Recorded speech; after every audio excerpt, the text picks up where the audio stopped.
হবার হয়েছে, তুমি এখন মেনে নাও। এই বাড়িতে আমি আর পল্লবীর নামও শুনতে চাই না। নতুন বউ নিয়ে রাস্তাঘাটে এতিমের মতো বসে আছিস কেন? বাসায় গিয়েছিলাম, ওরা থাকতে দেয় না। কিছু খাইছিস? চা খেলাম, রুটি খেলাম, কলা খেলাম। তুই সেটা আসলে একটা নির্লজ্জ বেহায়া। নতুন বউকে নিয়ে দুধ চা কলা রুটি খাইছিস, সেটা আবার ঢাক ঢোল পিটিয়ে বলতেছিস। তোর তুই কিন্তু আমার বউর সামনে আমার অপমান করতেছিস। আচ্ছা চল। এই যে হচ্ছে তোদের বাসা, অনেকদিন বন্ধ পড়েছিল তো, এই জন্যই তো ভুলাবে না। তুমি বাবা হতে চলেছ আর আমি নিজের হাতে দুধ বানিয়েছি, খাবো খাও।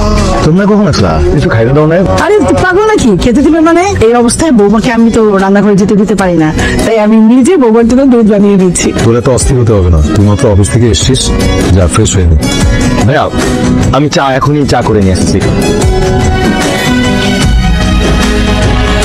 মা তোমরা বের হয়ে যাও বাসা থেকে, আমি চাই না তোমাদের অসম্মান করতে। যদি ভিন্ন হয়ে যাও আমি পুলিশ কল করতে বাধ্য হবো। কিন্তু রুদ্র কি হয়েছে বলবে তো? এভাবে এমন আচরণ করছে কেন মায়ের সাথে? যেটা তুমি জানো না সেটা নিয়ে কথা বলো না বলো। আমি যদি বাসায় না থাকি তুমি কখনো মা অথবা ভাই কাউকে অ্যালাউ করবে না। আমি ইনফ্যাক্ট বাসায় থাকলেও অ্যালাউ করবে না। কি হয়েছে, কোনো বাজে স্বপ্ন দেখছো? কালকে তোমার আমার কাছে দিয়ে আসবো। আমি সবই শুনেছি, কিন্তু আমাকে আমার অঙ্গীকার থেকে তোমরা এক চুলো বের করতে পারবে না। যা হবার হয়েছে, এখন অন্তত নাতি নাতনির কথা চিন্তা করে হলো তুমি ওদেরকে মেনে নাও। দাঁড়াও, কেমন আছে আমার মেয়েটা? ওকে তাড়াতাড়ি দিয়ে এসো, আজ অনেকদিন পাখিটা মুখ দেখি না। হ্যাঁ বলবি, আমি প্রায় চলে আসছি। তোমার কিছু লাগবে? পুত্র, আমি এই সন্তানকে পৃথিবীতে আনতে চাই। সরি আমি বুঝি না, কি বললা?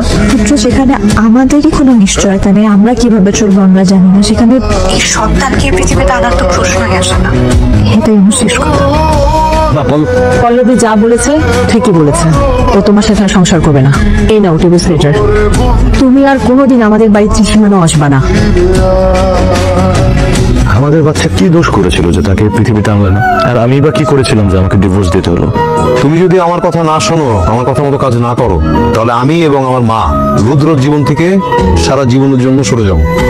আমরা ওর সাথে সব ধরনের সম্পর্ক ছিন্ন করব।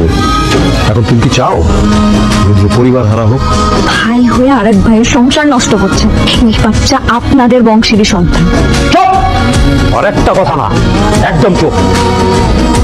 ডিভোর্স পেপার দিচ্ছি, এখন সাইন করবে, আর নইলে তোমার বাপকে আমি এখানেই মেরে ফেলবো, এরপর তোমার মাকে। সাইড! তোর আর তোর মার জন্য পল্লবী আজকে আমার থেকে আলাদা হয়ে গেছে। হ্যাঁ আমি স্বীকার করছি, আমি পল্লবীকে তোর জীবন থেকে আলাদা করতে চেয়েছিলাম, কিন্তু আমার কাজটা করিনি। পল্লবী নিজেই সরে গেছে তোর লাইফ থেকে। তুই লাস্ট যেদিন পল্লবীর বাড়ি গেলি, পল্লবীর মা তোকে ডিভোর্স লেটারটা দেয়। হ্যাঁ আমি স্বীকার করছি, এই সব কিছুর পেছনে আমি দায়ী।